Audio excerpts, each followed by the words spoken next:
The air clung heavy to the streets, thick with the hum of cicadas and the unspoken rules that weighed on every step black citizens took. Signs marked "colored only" stood above fountains, restaurants, and bus stops like cruel reminders of boundaries never meant to be crossed. Yet beneath the heat, beneath the fear, something stirred. A quiet resistance, a whisper that would grow into a storm. Amara Johnson, 26, was among those whispers. She walked home each day with books pressed to her chest, her stride purposeful yet careful. As a schoolteacher, she preached knowledge as a weapon.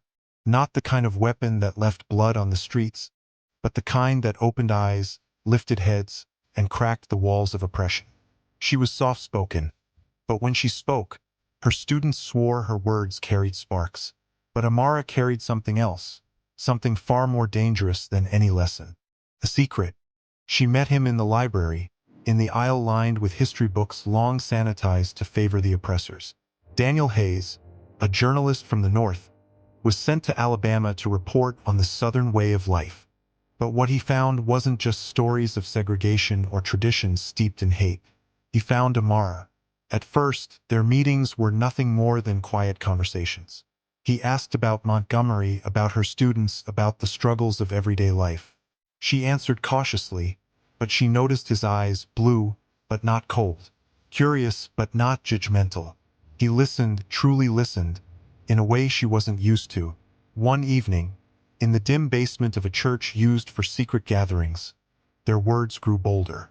"Daniel, they told me freedom was already here, that the South had its ways but no chains. But all I see are chains dressed in laws. Amara, then you're seeing the truth. But truth here can kill you." Their hands brushed, just a fleeting moment.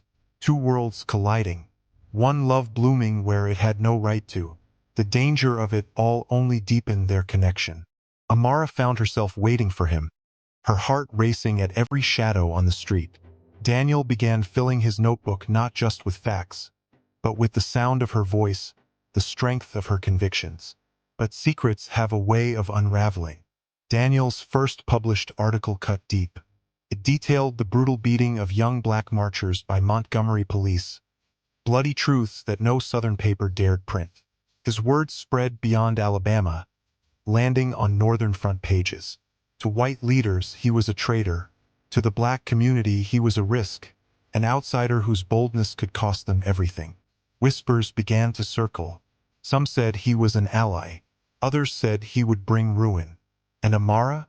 She stood in the middle of it all, torn between her heart and her people's fire for freedom.